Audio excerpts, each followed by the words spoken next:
aqui. Quem faz a oração, gente?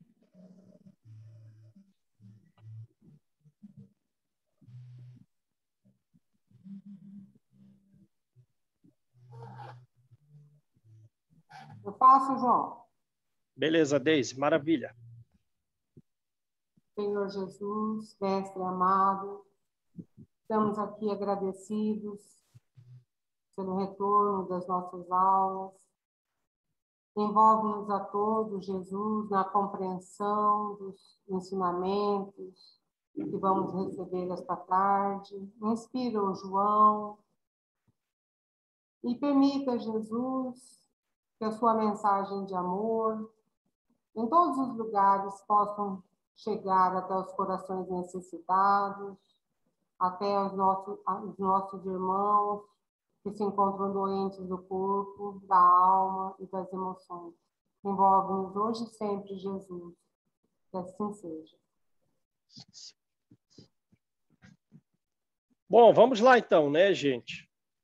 Do livro Ação e Reação, no ano passado, nós terminamos pela metade do capítulo 15, né? E como a gente sabe, é muito melhor, a gente prioriza mais aquilo que fica conosco do que uma leitura, do que um estudo muito acelerado, sem que aquele conteúdo tenha ficado no nosso coração, não é isso?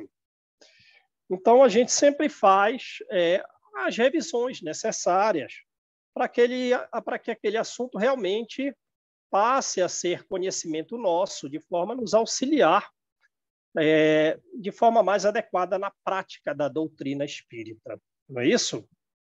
Então, vamos lá. A gente fez um resumo aqui para trazer para vocês esse conteúdo aí, do prefácio da obra até a metade ali do capítulo 15. Tudo bem?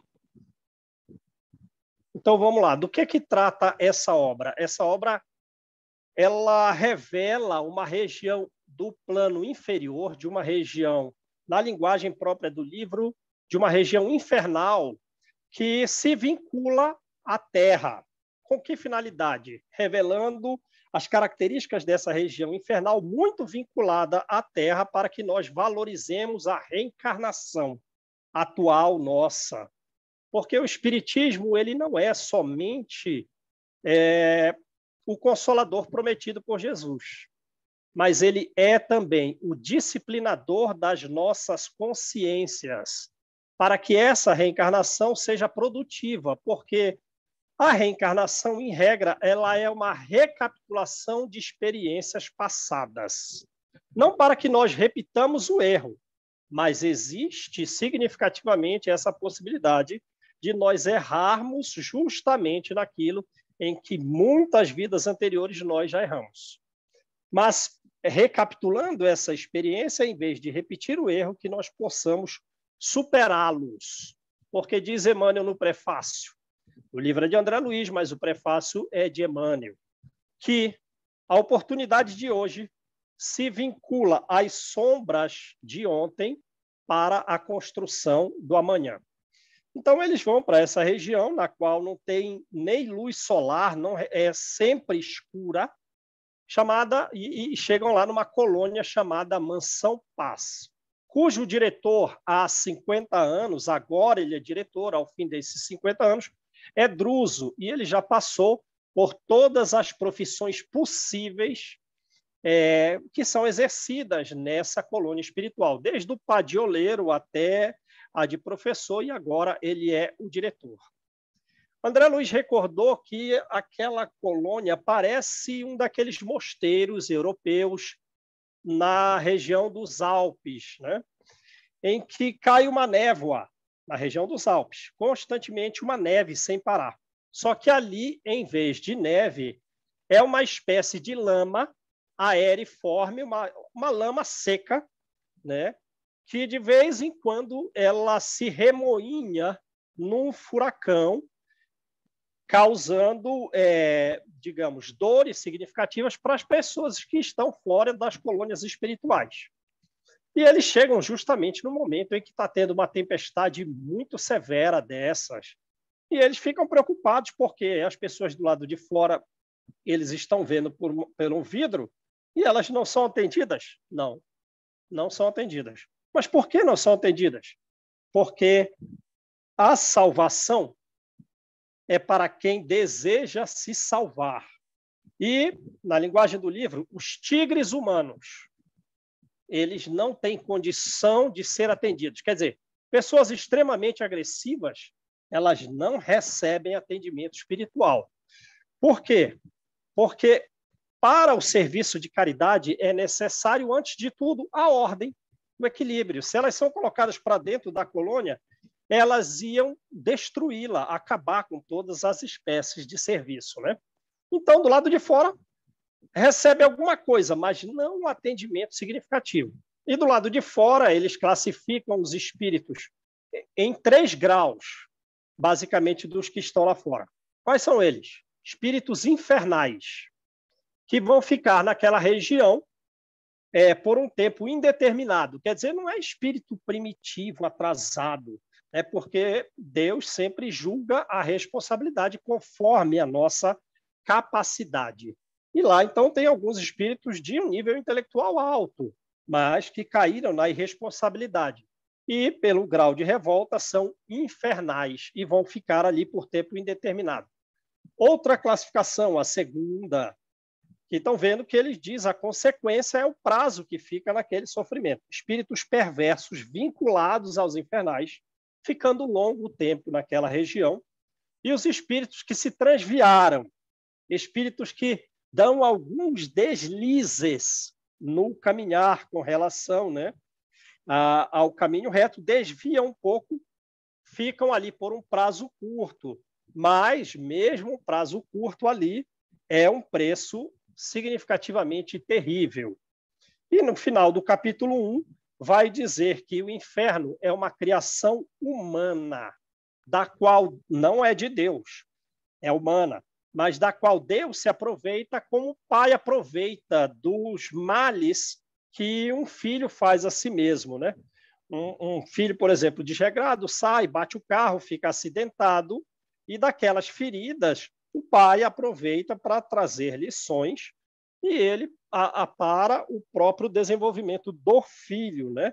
Então, é um local no qual a corrigenda se origina do próprio mal, ou seja, o mal corrige o mal. No capítulo 2, Druso vai fazer uma conversa, ele tem uma conversa semanal, na verdade, 2 vezes por semana, com um grupo de 200 espíritos que estão dentro da mansão. Mas vejam, a gente sabe que o perispírito reflete significativamente o conteúdo mental. E eles estão ali, aqueles espíritos silenciosos. Porém, eles têm significativas deformidades. André Luiz diz o seguinte, caso se quisesse estudar doenças de pele, ali seria talvez o melhor lugar para um dermatologista estudar do que na própria Terra aqui. E que as deformidades deles são tão significativas que eles são irreconhecíveis. Quer dizer, algum parente, alguma pessoa que tivesse algum familiar seu nessa região não ia ser assim tão facilmente reconhecível alguns desses espíritos que ali estão, né? Beleza. E aí, o que Druso fala para eles? Druso está dando um estímulo para eles, né? Com muito carinho, com muito amor, ele vai dizer, num determinado momento do trecho, que nós estamos e ficaremos por um longo tempo vinculado às nossas próprias obras. Isto é, ficaremos vinculados a espíritos encarnados e desencarnados, muitas vezes mais desequilibrados do que nós os levamos a esse grau de desequilíbrio por ação ou por omissão, e nós ficaremos vinculados a eles para, digamos assim, auxiliá-los nas suas retificações, nas suas correções, porque nós participamos desses desequilíbrios que eles agora assim se manifestam. E ficaremos nessa por muito longo tempo, dando a entender que é um prazo maior que uma reencarnação, né? E ele ainda faz uma comparação. Ficaremos vinculados aos nossos erros e, por consequência, a esses espíritos, encarnados e desencarnados, tanto quanto a Terra está entranhada ao inferno. Pelo amor de Deus.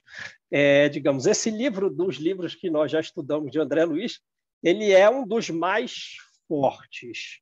Ele é um de conteúdo mais impactante, mas com essa finalidade de valorizarmos a reencarnação, né? E que esse desejo de melhora, de regeneração dos que lá estão, vai implicar a reencarnação, né?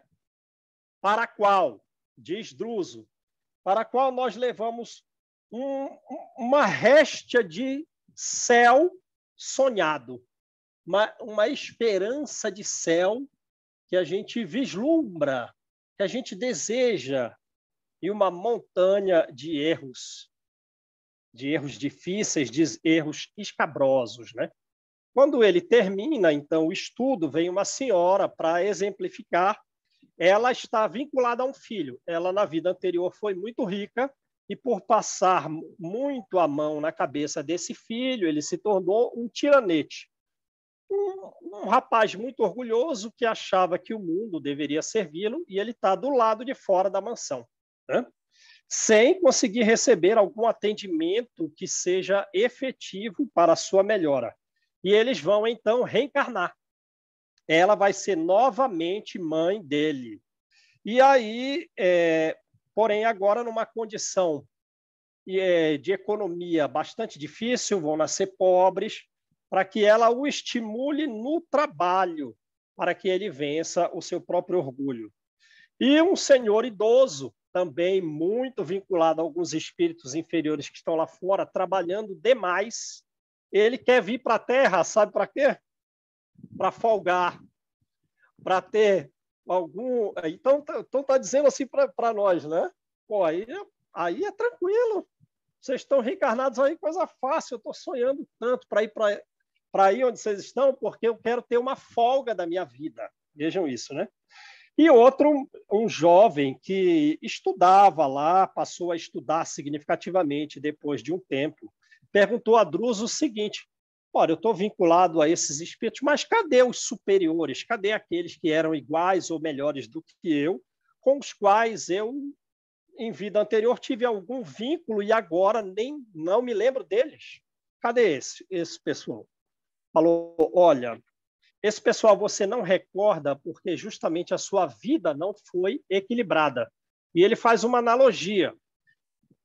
Pelo caminhar tortuoso seu, as suas ondas mentais são como de um lago, digamos assim, com muitas ondas, que não consegue refletir a luz solar. Então, você não consegue observar aqueles que se iluminaram, né? Agora, se você conseguir, pelo trabalho mesmo aqui no plano espiritual, tornar esse lago um espelho, ele poderá refletir o céu, aí você vai recordar dessas pessoas. No capítulo 3, então, eles mostram o grau de trabalho que tem nesse local. Começa aqui uma enfermaria, na qual tem lá um determinado número de pacientes, 3 vinculados aos espíritos que estão do lado de fora, começa a quebrar a enfermaria inteira. Então, veja, a gente vai lá para o plano espiritual, acha que não, a coisa vai ser fácil. Não. Pensa, um local desse, o pessoal com 3 recebendo à distância, digamos, uma influência mental obsessiva. O que eles estão fazendo? Quebrando a enfermaria inteira. Então, o que Druso diz? Retira os que estão bons, os que estão sãos não estão, né? Mas que não estão fazendo a baderna, não estão quebrando, não estão tendo um ataque lá de pânico quebrando as coisas inteiras. Retira esse pessoal e dá um choque geral na enfermaria, né? E a causa desse desequilíbrio deles é que eles estão vinculados, então, telepaticamente aos inferiores que estão do lado de fora da mansão. Aí já chega uma outra pessoa e diz, Druso, 2 das nossas expedições de socorro estão em determinado perigo, amainou aquela tempestade que nós narramos no capítulo 1, e as mensagens conseguiram chegar. Aí indicou algum espírito, algum trabalhador de lá queria socorrer as expedições. Aí vem um outro trabalhador. Aí o André Luiz pergunta assim, por que o Druso concentra tanto assim a administração aqui, ele não passa para os outras tarefas? Não. Todos esses trabalhadores que estão vindo aqui são dignos, são estudiosos, são muito dedicados, é porque realmente as dificuldades aqui são muito significativas, eles não são amadores, esses que vêm perguntar. Então, vem um trazendo uma outra informação. Uma mãe, né, que recebeu um filho oriundo dessa região da mansão, ela está na quarta, e ela programou, ela planejou, quero receber essa criança. Tinha vínculo com ele, né? Ela está na quarta tentativa de aborto desse filho, né? E Druso se preocupa significativamente de todos esses episódios narrados por esses subchefes ali.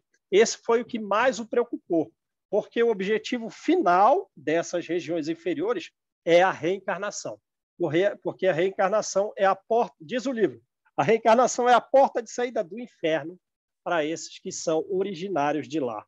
Então, ele se preocupa, ele diz, vamos trazer a mãe aqui em sonho para que ela restabeleça aquela finalidade reencarnatória de receber e auxiliar essa criança para o benefício dela e seu próprio, né? Porque a gente sempre acha que as reencarnações superiores, como tem no livro dos Missionários da Luz, faz a reencarnação de Segismundo, o trabalho daqueles construtores espirituais até do corpo físico que Segismundo terá, preocupados até com qual seria o espermatozoide que deveria fecundar o óvulo da mãe, lembram? Mas também das regiões inferiores, as reencarnações são planejadas e também executadas. O que ele quer dizer com executadas? Ele quer dizer que, se nós viemos dessas regiões, alguns espíritos que lá trabalham, eles cuidam de nós. Eles vêm nos sugerir os caminhos corretos, né? Como diz Kardec nas suas obras, né? Porém, não nos tira o livre-arbítrio, né? E também o seguinte, quando nós não estamos obedecendo ou seguindo esses conselhos desses trabalhadores espirituais mesmo, eles são trabalhadores nobres, mas que também resvalaram em erro e trabalham em regiões inferiores, mas são muito sábios, são muito amorosos, mas resvalaram em algum vício, em algum erro, e eles de lá cuidam de nós. Mas, quando nós não os ouvimos, porque temos o livre-arbítrio, o que acontece? A influência negativa, ela também nos auxilia no progresso, porque diz o livro, a influência negativa, a influência de algum espírito inferior é como uma espécie de martelo e bigorna a nos colocar no caminho reto. Aí, de repente, começa um bombardeio. A instituição está sendo bombardeada por uma espécie de exército organizado do lado de fora, um grupo de espíritos inferiores organizados, jogando uma energia negativa na mansão. Qual é a finalidade? Eles querem destruí-la. Ele quer destruir a mansão. Mas eles cuidam, e ela tem uma espécie de cerca elétrica, de forma que, quando aquelas energias escuras atingem a cerca elétrica, a cerca luminosa, é um fenômeno, diz André Luiz, um fenômeno impressionante de ser observado, o choque de sombra e de luz, né? Eles sobem numa torre para observar. Lá tem algumas espécies de telescópios assim, e eles observam que aqueles seres organizados numa espécie de exército, portando alguns canhões, fazem com que os que estão desorganizados se afastem. E André Luiz tem um imenso medo, um imenso receio daquele ataque significativo, mas o diretor da instituição diz, não, fica tranquilo, isso acontece aqui quase que diariamente. Vejam que coisa, né? E, por último, no final do capítulo 3, eles vão auxiliar um senhor que chegou completamente deformado. Esse senhor se chama Antônio Olímpio. A deformidade dele é tão grave que o André Luiz pergunta assim, mas o que aconteceu com ele? Ele foi acidentado, um trem passou em cima dele, um caminhão passou em cima dele várias vezes, assim? Não. A deformidade dele é sem dúvida, por um processo obsessivo espiritual que começou na própria Terra. E não é alguma coisa física, como André Luiz presumiu. Vem de uma obsessão espiritual, porém, desde o período reencarnatório. E como ele está? Ele parece um polvo. Lembram disso? Os braços são enormes, as pernas são enormes, e a cabeça também é muito grande, com os olhos, o nariz e a boca, digamos assim, numa região bem pequena de uma cabeça gigantesca. Ele parece um porco. E ele está todo amarrado. Então, vejam o tratamento. O livro não fala amarrado, ele fala estava assim preso por algumas energias que com os passes Druso ia retirando. Ora, mas o perispírito naquela região, ele tem uma densidade significativa, até próxima do corpo físico. Então, essas energias também são densas.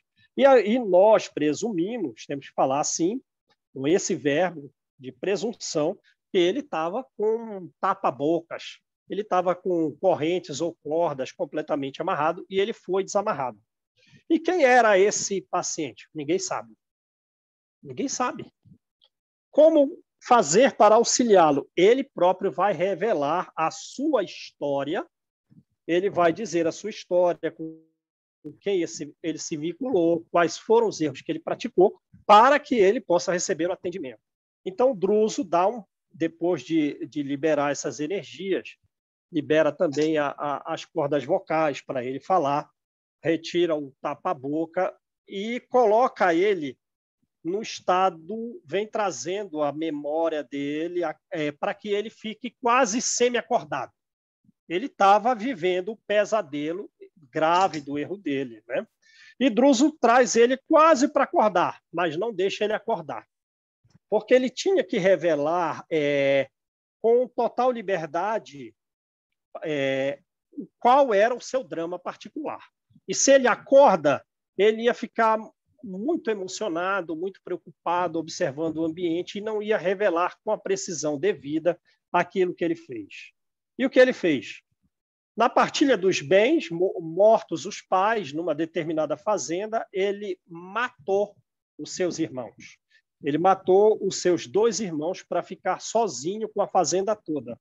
Mas por que a similitude com a forma de um polvo? Foi por causa da forma do crime praticado. Então, vejam que coisa, né? E a gente sabe que no mundo espiritual tem várias formas. Tem gente em forma de lobo, tem gente em forma de outros animais, tem gente em forma de árvore, como a gente sabe do livro André Luiz, e tem que saber por quê. Então, esse capítulo, revelando esse senhor em forma de pouso, nos dá um indicativo. Como ele matou os irmãos dele?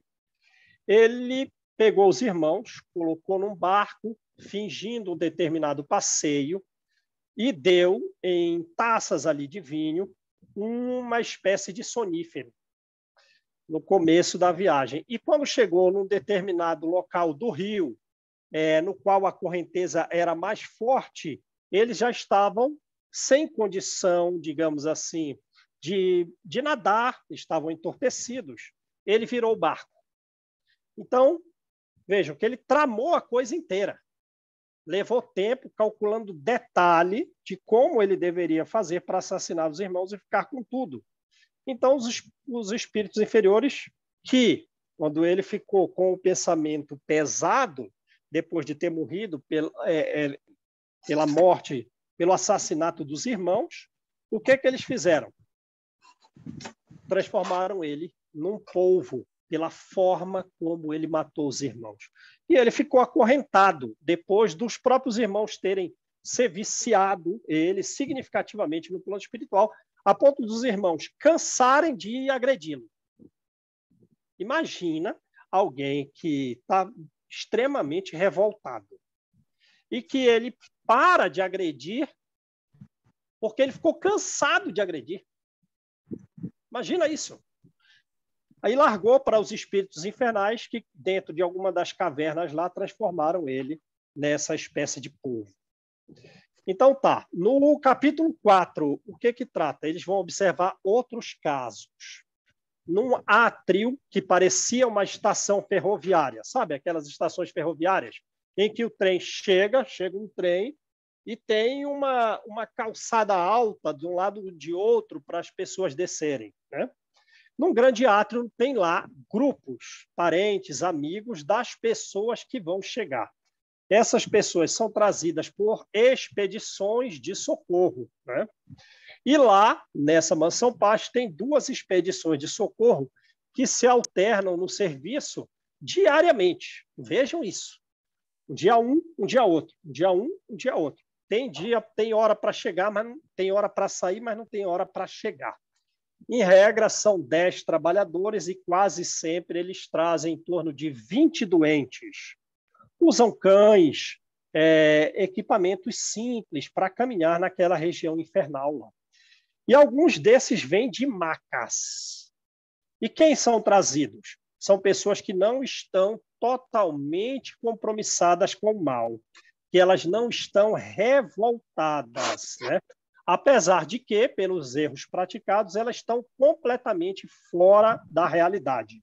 Diz o livro, resumindo, eles são loucos pacíficos. Quer dizer, fica revivendo o drama vivido, o próprio erro, porém com algum grau de passividade sem revolta. Aí, então, eles merecem ser atendidos dentro da mansão. O livro, esse capítulo 4, trata de 2 casos, né? De uma mulher que expulsou a própria mãe de casa. Lembram disso? Jovem, recém-casada, com um marido belo, super rico, se envergonhou da mãe que o pai havia se separado e deixou ela numa situação um pouco difícil, de pobreza e miserável. Então, ela acabou expulsando a própria mãe de casa, que anteriormente do casamento recebia dela auxílio. E ela estava ali significativamente arrependida. E quem dele, aquele grupo de trabalhadores, estaria para recebê-la? A mãe. Só que ela não enxerga a mãe, né? Ela não enxerga a mãe. Mas, num determinado momento, a mãe, junto com as enfermeiras, pediu para que ela se acalmasse, que ela fizesse um silêncio. E ela botou, meu Deus, parece que eu estou a ouvi-la. Senhor, não me permita que eu a encontre sem antes ter pagado o meu débito. E a mãe está ali a chorar e as enfermeiras, junto com a mãe, colocam ela para dormir. Ela ainda não podia ficar acordada pelo estado emocional em que estava. E a segunda pessoa é uma outra mulher que ela carrega dentro da memória a imagem de um demônio.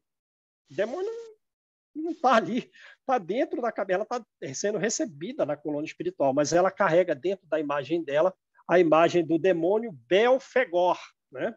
Se eu não me engano, é um espírito da luxúria.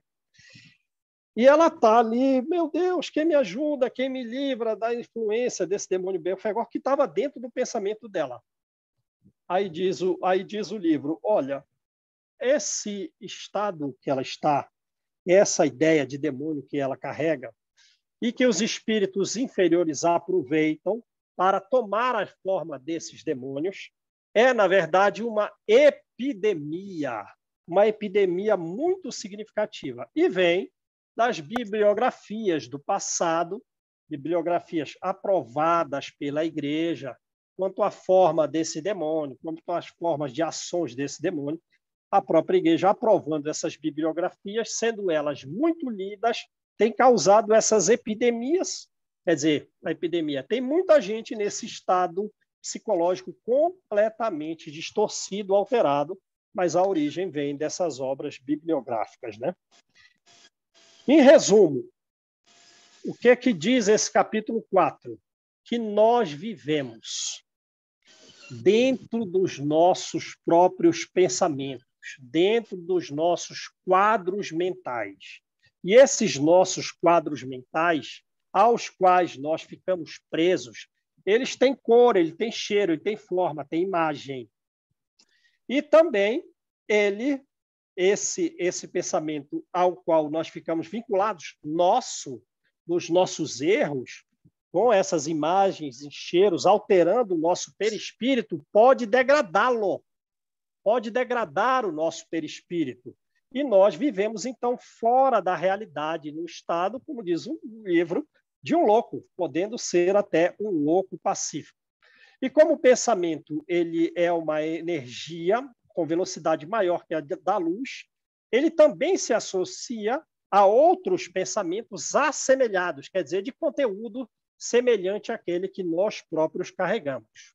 Por isso, diz o livro, tudo deve ser feito para a construção de pensamentos nobres, para que nós nos vinculemos à superioridade, nós devemos instalá-la, a superioridade, dentro de nós próprios. Para que nós tenhamos pensamentos moralmente nobres, nós devemos instalar a moral e a nobreza dentro de nós mesmos. Então, tudo tem que ser feito para a construção de pensamentos melhores. Por isso que a gente tem que praticar significativamente o bem constantemente, pela oportunidade que temos da reencarnação. Esse é o objetivo do livro. Vamos valorizar a nossa reencarnação. E no capítulo 5, eles saem para a parte de trás da mansão. A parte de trás da mansão tem lá uma favela, pior que as favelas brasileiras, né? E quanto mais eles se afastam da mansão, mais fica escuro. É um povoado de uns casebres significativos, né? E que lá moram, nesses casebres, pessoas que foram atendidas na mansão e que agora trabalham no entorno dela, auxiliando pessoas que não podem entrar por algum grau de revolta, e nesse serviço de auxílio, eles diminuem as suas próprias provas, inclusive, não só do período em que ali estão, como das reencarnações futuras. É como diz Kardec no livro Céu e Inferno, né? Trabalhando cá ou trabalhando lá, cá ou lá gera benefícios para nós, né? Então, eles estão trabalhando lá e as próprias reencarnações futuras deles serão diminuídas, comparando ao fato se eles não tivessem realizando trabalhos nenhum. E a gente acha, assim, que era uma região silenciosa? Não, não era uma região silenciosa. Muitas pessoas gritando, muitas pessoas chorando, pessoas em desespero, pessoas xingando, imprecando, né? E quanto mais eles se afastavam, mais escuro fica. E em determinados... Tem algum cachorro em algum lugar aí. É a Cleide, eu acho que é o cachorro da Cleide, João, que está... Ela fechou. Fechou. Então, o que acontece? Alguns locais, elas são realmente regiões infernais, que, pela tempestade, elas foram devastadas. E é impossível auxiliar pelo grau de revolta das pessoas que lá estão, né? E eles chegam na casa de alguém que é um dos guardas da mansão, chamado Orzil. Um homem muito grande, sem muita cultura, mas ele efetivamente, com algum grau de humildade, estava num progresso significativo próprio. E lá ele cuidava. Ele tinha cães, né? Tinham lá uns 6 cães aí, apareceu um cachorro aí, eu lembrei. Ele tinha uns 6 cães na casa dele, né? E ele cuidava na casa dele de algumas pessoas que ainda não podiam entrar na mansão, mas que, recebendo esses cuidados do lado de fora dele, algumas instruções, né? Algumas energias de passe superior, depois de um tempo eles vão conseguir entrar na mansão. E naquele momento, na casa dele, tem 3 pessoas, 3 homens, né? Os homens são mais atrasados. Lá ele tinha 3 homens na casa dele. O primeiro, um homem muito vinculado ao dinheiro. Ele passou quase 30 anos, 25 anos, desejoso de angariar os recursos da sua família, dos seus avós. E quando ele conseguiu, ele morreu. Quando ele conseguiu, ele morreu. Ou seja, passou a vida lutando para conseguir os dinheiros dos avós, conseguiu e faleceu. Aí o que aconteceu? O dinheiro ficou para os 3 filhos. E como ele não desenvolveu a moral dos filhos, o que os filhos estão fazendo? Estão brigando pelo dinheiro. E eles já dão fim nessa briga à madrasta. Eles dão uma espécie de veneno para a madrasta, ela vai parar no hospital psiquiátrico e fica por lá mesmo. E eles estão a digladiar dentro do processo judicial com advogados astutos para quê? Para ver quem ficava com a maior parte do dinheiro. E nesse momento também eles estão imprecando contra o pai, né? Falando mal do pai, dos erros do pai. E aí o pai está naquela casa lá, constantemente relembrando dessa situação. E André Luiz diz que o pensamento dele ele tá num local fechado. Para o benefício dele, ele está numa espécie de estrebaria. Ele está preso pelo seu próprio benefício, porque se ele sai, era pior para ele próprio, dentro da casa do Orzil. E lá, André Luiz chega, ele vê o pensamento dele como se fosse fogo de artifícios, né? Acendendo e apagando, narrando constantemente essa história vinculada aos filhos. E num determinado momento, ele fala revoltado a respeito dos filhos, que ele não quer vínculo com espíritos superiores, que ele quer vínculo com espíritos inferiores para ele se vingar dos filhos. Meu Deus do céu. Aí eles passam para o Silas, né, que é um dos enfermeiros que passou a acompanhar eles nesse caso aí. E em todo o livro restante, Silas e não Druso. O diretor da instituição não tem tempo para eles. Então, Silas vai auxiliá-los. Faz uma prece mínima, mas que não gera efeito significativo nele, porque ele está constantemente pensando no dinheiro e revoltado com os filhos. Então, você faz uma prece, mas não mudou nada. Aí chegam num outro homem. Esse outro homem matou. Ele atropelou alguém numa grande cidade, numa noite, então estava escuro, não teve testemunha, e ele não sofreu, para prejuízo dele próprio, não sofreu processo judicial na terra. Então, agora, a recuperação dele através da dor do plano espiritual está sendo mais significativa. E quando eles chegam na grade, na porta, né, tem uma grade fechando, esse homem dá um salto espetaculoso e vem perguntar para eles se eles eram algumas testemunhas. Então, vejam, quando a pessoa está com algum problema, ela vive aquele problema constantemente, está totalmente fora da realidade. Quer dizer, chegaram médicos, enfermeiros ali, pessoas com capacidade de auxiliar, mas ele põe aquelas pessoas dentro do seu cenário mental. Ele fica perguntando se eles eram testemunha.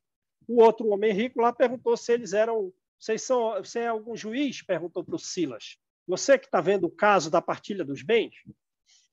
Então vejam que coisa, né?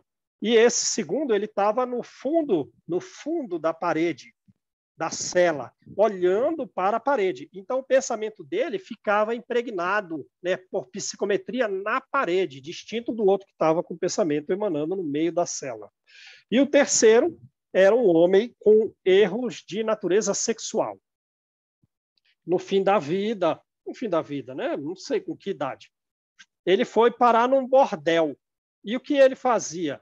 Ele dizia, mentira, que ele estava ali no bordel por caridade, auxiliando as mulheres que estavam no bordel para que elas não fossem agredidas pelas pessoas que vinham frequentar ali. Mas era mentira. O que ele fazia? Ele, na rua, ele roubava para sustentar o seu vínculo sexual muito forte, muito significativo. E ele morreu, mas ele carregava a recordação de como estava o seu corpo no caixão. Então, ele emanava constantemente o cheiro, já estava desencarnado, mas o perispírito emanava constantemente o cheiro de carne podre. Um cheiro pútrido tão significativo que o André Luiz e o Hilário quase vomitaram ali.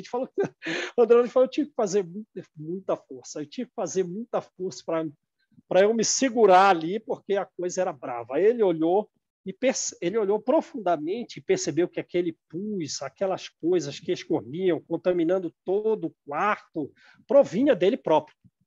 Então, ele tinha dois erros. Quais? Ele ficou muito vinculado durante eu vou colocar assim, o corpo morreu, mas ele não desencarnou. Percebe? Então, ele ficou um prazo muito longo vinculado ao corpo. E a podridão do corpo refletiu no perispírito de uma forma emotiva tão significativa, porque a gente lembra daquilo que a gente se emociona, né? Daquilo que nos marca, positivo ou negativamente, do que nos emocionou, a gente recorda. E isso marcou ele tão significativamente que ele está refletindo ali, naquele local, a degradação do corpo físico. Porém, também carregando o problema de natureza sexual, que é a raiz do desvio moral dele, é a questão do sexo. Então, ele recordava, bastava ele pensar, lembrar da vida que levou no bordel, das relações sexuais que ele teve, que o pensamento dele ia no bordel, uma velocidade maior que a da luz, e trazia os detritos, os elementos daquele ambiente e dos pensamentos dos que ali frequentavam, prejudicando a si próprio, né?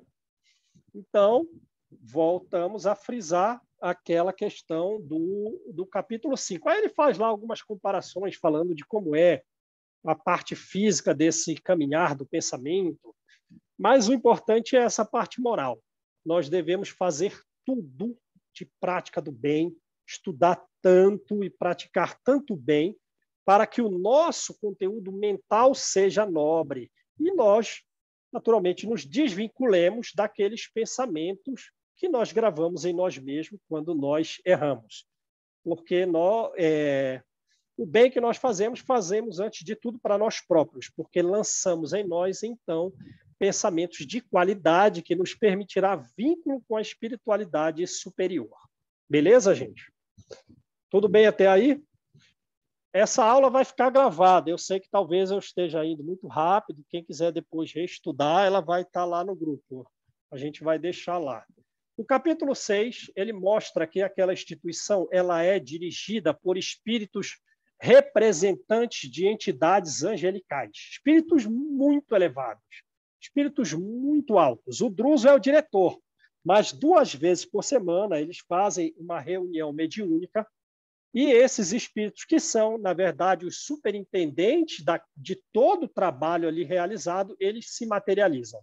Então, os médiuns, eles nobres, naturalmente, mas que erraram, né? Mas são médiuns nobres, que erraram, estão trabalhando ali na mansão. Eles emanam fluidos superiores, naquela sessão mediúnica tem os assistentes, é feita uma oração pelo diretor, e logo, aproveitando a substância vaporosa dos médiuns, o ministro Sânzio, ele se materializa numa tela bem grande lá, uma tela de 3 por 2 metros, se eu não me engano, né? Que aquela tela absorve os fluidos dos médiuns, os fluidos superiores. E que André Luiz não podia, nem Hilário, então, ter algum pensamento negativo. Porque se eles tivessem algum pensamento negativo, iria escurecer a tela. Aí, escurecendo a tela, o ministro superior não ia aparecer. É igualzinho o livro Nos Domínios da Mediunidade, quando diz para nós que nós vamos à reunião mediúnica, vamos. Então, esquece seus problemas. Esquece seus problemas, não traz seus problemas para a reunião mediúnica, porque a reunião mediúnica ela está ali para atender os espíritos que são trazidos. Não que nós não sejamos atendidos. Seremos atendidos em outros momentos. Na reunião mediúnica, são aqueles que foram programados e, às vezes, demorou 50 anos para conseguir trazer um espírito para aquela reunião mediúnica. Aí eu chego ali e estou eu pensando nos meus problemas. Pelo amor de Deus, não vou ajudar em nada, né? Porque o médium é, antes de tudo, um enfermeiro. E também os assistentes que não digamos assim, não dão a passividade por a comunicação do espírito, eles têm que emanar fluidos positivos. Porque eles também usam essas telas para mostrar algo da vida do espírito com a finalidade de sensibilizá-lo para levá-lo ao progresso. E se a gente chega tentando escurecer a tela, aquele trabalho todo, que reflete o trabalho da equipe espiritual, e talvez o trabalho de 5 séculos para trazer aquele espírito ali não funcionou. Por quê? Porque o João sentou na mesa pensando nos seus próprios problemas. Pelo amor de Deus, não dá. Aí o ministro aparece. O ministro é muito elevado. Muito elevado. De todos esses livros que a gente estudou, talvez o ministro Asclépio, que apareceu nos livros mensageiros, seja do grau evolutivo do ministro Sâncio, muito elevado, que o André Luiz teve vontade de se ajoelhar e chorar. Ele tinha a energia de um pai e a docilidade de uma mãe. E quando ele apareceu com um olhar de muitíssima piedade, muitíssimo amor, e o raciocínio parecendo refletir fora dele próprio, ele manda um jato de luz com as mãos por um tempo significativo em volta de todos. E ele sai da tela. E para quebrar aquela impressão, meu Deus, eu estou diante de um Deus, para quebrar aquela impressão, né? Ele vem com cordialidade, com humildade, cumprimenta um a um, apertando a mão de todo mundo ali, deixando todo mundo à vontade, né? E André Luiz não chegou a se ajoelhar. O ministro, pela sua energia, não permitiu, né? E ele vai analisar, né, ali com muita velocidade 22 casos de pessoas recém-chegadas. Então, esse ministro Sâncio, e provavelmente deve ter outro ministro, ele está ali, ele é o superintendente. Ele diz quem deve entrar. Ele diz qual é o tratamento. Ele fala a respeito de como será a reencarnação futura dos que estão ali atendidos. E, pasmem, ele tem o poder de colocar para fora. Ele tem o poder de dizer não. Não está pronto. Entrou, mas não está aproveitando, sai. Tirar da instituição, banir, diz literalmente o livro, banir. Então, vejam, a gente, às vezes, não tem condição de auxiliar assim, todo mundo. Qualquer pessoa que chega ali, não é bem assim, não, né? A gente tem que ver bem qual é o serviço que a gente vai fazer, porque alguns não estão preparados. Uma vez o Divaldo falou para mim, eu falei, Divaldo, estou atendendo um mendigo na rua, assim, assim. Falou assim, pergunta se ele quer sair da rua. Aquilo me marcou muito. Porque às vezes ele está com uma revolta tal que ele não consegue ficar num local de atendimento, num centro espírita que tenha dependências para as pessoas que moram na rua, não quer ficar. Não quer ficar. Então o ministro tinha o poder de banir. E ele analisa com extrema pressa 22 casos, determinando solução, então, para todos os casos. E do último caso era esse que o André Luiz acompanhou, do Antônio Olímpio, o homem-polvo que assassinou os irmãos, né? Então, ele vai determinar o seguinte, que ele vai ficar ali na mansão, recebendo um tratamento por um prazo curto, e logo ele vai reencarnar. Ele vai reencarnar como filho do seu filho. Ele deixou um filho, ele morreu, deixou o filho com os bens. E ele vai ser o pai dos seus irmãos que ele assassinou, para devolver a vida e os bens para os irmãos mortos, percebe? E ele também disse que a esposa, que havia se beneficiado alguma coisa do usurpar dos bens dos irmãos, ela já tinha uma significativa evolução, iria novamente casar com ele e ser mãe desses irmãos que foram assassinados. E ele pensou, o ministro pensou nela, evocou, e ela apareceu na reunião naquela hora. E ele, então, propôs a ela o que ela deveria fazer para solucionar o caso. Então, veio a cabeça do ministro. Ele estava dando ali a solução para o caso do Antônio Olímpio, como deu para todos os outros. Os outros 21 casos, mas André Luiz não tinha acompanhado, ele vai falar só do último, mas a gente sabe que é igualzinho. Ele vai dar a solução, digamos assim, do século futuro. Qual vai ser a solução para esse caso do Antônio Olímpio? A cabeça do ministro determinou qual seria o futuro dele num prazo lá de 50 anos, de 100 anos. Percebe a coisa? E ela ainda tinha a seguinte incumbência, ela que foi casada com ele. Ela deveria trazer para a mansão os irmãos que foram assassinados e que agora obsediavam o filho que permaneceu como dono da propriedade. Aí ela teve um certo choque, assim, né? Meu Deus, eu vou encontrar... Porque como que ela morreu? Ela morreu obsidiada por esses dois espíritos, né? Por esses dois cunhados.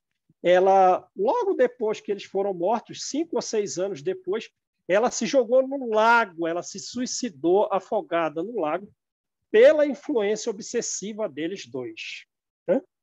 Então, ela agora tinha por função primeira voltar à casa, voltar à fazenda e retirar os 2 obsessores dali. Aí ela tremeu um pouco nas bases. Aí o ministro falou, não, fica tranquila. Eu vou determinar a sua volta para cá, para a mansão, e você não vai só fazer esse trabalho. Você vai com uma equipe espiritual realizar esse trabalho que a gente sabe que não é fácil. Porém, é você que deve ir. Porque a humildade, olha o que ele fala, por um princípio que serve para todos nós. A humildade da vítima participa do socorro dos algozes. Entenderam bem? Então, fomos vítimas? Fomos. Fomos algozes? Fomos. Mas melhor ser vítima que ser algoz. Porém, sendo atualmente vítima, a nossa posição humilde vai ser essencial para participarmos do resgate daquelas pessoas que nos feriram. Ora, é isso que a gente tem que tirar de ensino desse capítulo 6. Né? E o ministro, então, dialoga, no terminado todos esses estudos, que inclusive as fichas tinham como impressões digitais, sabe? Do perispírito dos que estavam ali. Né? Dos 22 casos, tinham uma impressão digital, um processo de papiloscopista para identificá-lo, quem era quem. Terminado isso, é dada a palavra a André Luiz e Hilário, e eles querem conversar com o ministro a respeito do que é o karma. E o karma, o ministro vai dizer o seguinte, é a movimentação, quer dizer, o karma não é uma coisa, você tem um karma aí, pô, você tem um karma muito pesado. Não. O karma, ele é um movimento da lei de causa e efeito, como se fosse uma conta bancária. Na nossa conta bancária não cai dinheiro, a gente não tira dinheiro, não cai dinheiro, quer dizer, a conta bancária tem uma certa movimentação financeira. E o karma também, né? Ele não é algo estacionário. Pô, você tem um karma muito pesado, não, você tem um karma leve. Não. É uma movimentação constante de débitos e créditos nossos em função dos erros pregressos, dos erros atuais, da prática do bem, diminuindo, enfim, é uma conta bancária que nós movimentamos. Porém, não é só nossa. Tem contas bancárias de grupos, né? De países, de raças e etc. E os espíritos superiores tomam conta de todas essas contas nossas, individuais e coletivas. E que nos melhores lugares, ou para aqueles espíritos que estão progredindo, caminhando, são concedidas moratórias. Não, você tem uma dívida, mas vou pagar parcelado, se você pagar de uma vez só, porque você está caminhando bem. Se eu te cobro tudo uma vez, você vai estacionar. E eu também não. Te dou um crédito aqui para você movimentar. Você tem ido bem, falhou um pouquinho aqui, toma um crédito para quem está caminhando bem. E nas regiões inferiores, como o ministro Sanzio, por exemplo, ele é muito evoluído, mas ele vai nas regiões infernais. E ele tem visto o quê? Diz ele, né? Carregando a memória da dor de muitas pessoas que estão nessas regiões infernais. Ele diz que nunca viu, durante provavelmente milênios que ele atende nessas regiões, nunca viu ninguém desamparado por Deus, mesmo os revoltados. Vejam que coisa. Né? E nessas regiões tem alguns que estão fiscalizando, serviço de fiscalização, cobrando impostos, cobrando as dívidas, né, dos direitos civis e tal. Né? E aí o Hilário pergunta num determinado momento, ministro, o que é o bem, o que é o mal? Aí o ministro puxa a orelha dele, não vamos ficar muito na filosofia aqui, não. Aqui é prática, não quero muito raciocínio filosófico sem uma utilidade prática. Né?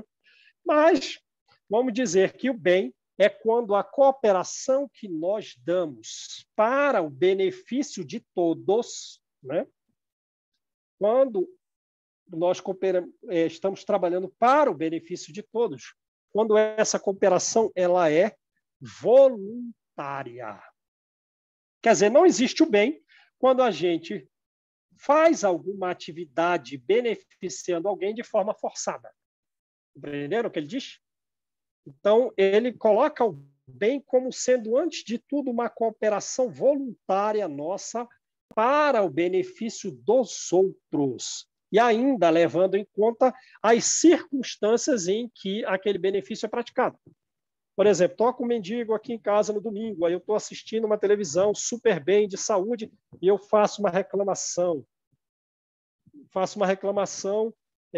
Mas vou, né? Faço uma reclamação, finjo que não vou. Ou eu estou com febre, significativamente doente, com uma artrite, uma artrose muito grave, e toca o mendigo, vou auxiliar. Tudo isso é gradativo. Perceberam? As circunstâncias das dificuldades na prática do bem é levado em conta para determinar o próprio bem e aquilo que nós receberemos em contrapartida do plano espiritual por trabalharmos com dificuldade pela lei de progresso, o que receberemos de benefício. E ainda, uma pessoa que está trabalhando no bem, ela recebe algo não somente por si, porque ela passa a representar toda aquela corrente de pessoas que estão sendo beneficiadas do seu trabalho. Então, quando ela recebe alguma coisa, não se orgulha, porque não é por ela, é por ela e todos os seguintes da cadeia do bem. E que o mal é a evocação, é a prática do bem para desejar fazer o bem simplesmente para si próprio. E o que são os sinais kármicos? Os sinais kármicos não é aquela mancha, é naturalmente as doenças que a gente tenha, qualquer outra deformidade que a gente já nasceu ou adquiriu, pode ser que seja por erros de vidas passadas, mas também pode ser que não. Pode ser que eu tenha escolhido aquelas dificuldades, né? Como tem no livro Os Missionários da Luz, uma determinada senhora Anacleta, ela não era obrigada, mas ela escolhe vir com problema na tireoide para ela ter um corpo gordinho e não ter um corpo atraente aos olhos masculinos, de forma que ela cumpra a sua prova. Percebe a coisa? E o outro lá tinha uma deformidade na perna, que ele também não era obrigado a vir.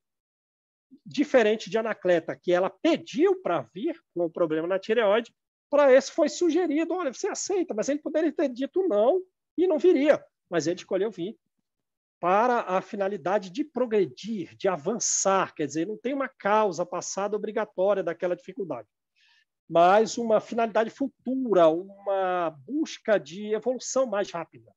Então, mas ele não está falando desses sinais kármicos. Está falando de quais, então, João? Sinais kármicos que nós guardamos na mente, porque nós guardamos na nossa mente os acertos e erros de vidas passadas. E assim, num determinado trecho da vida atual, aqueles pensamentos virão, refletindo, por exemplo, aqueles erros que nós caímos em vida anterior, como uma lição atual. E aí? Está aí a tua prova. Nessa prova aqui, você, na vida anterior, você caiu. E agora, você vai cair de novo ou você vai se superar? Né? Então, esses sinais kármicos mentais. Aí ele diz, por exemplo, um homem que se suicidou em vida anterior, aos 40 anos, quando ele reencarna, provavelmente, por volta mais ou menos dessa idade, não precisa tanta precisão, ele vai ter novamente essa vontade de se suicidar. E aí? Ele vai repetir o erro ou ele vai superá-lo? Né? Porque a tentação, diz o ministro Sanso, nasce, antes de tudo, dentro de nós mesmos, né? E que muitas vezes nós alimentamos essas tentações, apesar do reforço externo. E a Joana diz a mesma coisa em uma obra dela, que eu não lembro qual é, que a tentação nasce dentro de nós. Ora, e é pura verdade, porque basta ver, pega uma pessoa desvinculada do sexo e põe lá na praia de Ipanema, posto 10 de Ipanema, onde eu vivi quando jovem, pelo amor de Deus. Né? Pensa o João, 18 anos, praia de Ipanema. Esquece. Completamente perdido nas provas. Né? Mas pega alguém que já se libertou da atração pelo sexo oposto, ou até pelo mesmo sexo. Ele vê aquelas pessoas, vê aqueles belos corpos, mas não tem nada, não se emociona. mas outros, porque a tentação nasce dentro de nós mesmos. E o erro pode ser cobrado em qualquer parte. Quer dizer, se nós erramos aqui, no plano encarnado, pode ser que tenhamos padecimento aqui e no plano espiritual. E se nós errarmos no plano espiritual, o padecimento pode ser lá e aqui. Beleza, gente? Nós estudamos aí os 7 primeiros capítulos. E não terminamos todos, mas a gente pode terminar na próxima aula. Eu espero que tenha sido produtiva essa revisão, né? Porque, na minha opinião, não adianta a gente pegar onde parou, no capítulo 15, metade do capítulo, seguir em frente e tendo esquecido todo o resto, né? Então, vamos seguir sem pressa nenhuma, porque o importante não é o quanto lemos, mas o quanto fica dentro de nós, para que, digamos assim, estejamos aptos a realizar a finalidade pela qual o livro foi escrito. Qual? Que nós valorizemos a nossa reencarnação. Então, não adianta a gente ter pressa, porque a pressa a gente não vai chegar em lugar nenhum. E o conhecimento fica perdido e a gente não utiliza adequadamente para a nossa vida. Beleza, gente? Aí, na próxima aula, a gente continua, então, do capítulo 8. Agora eu tenho que parar essa gravação, né?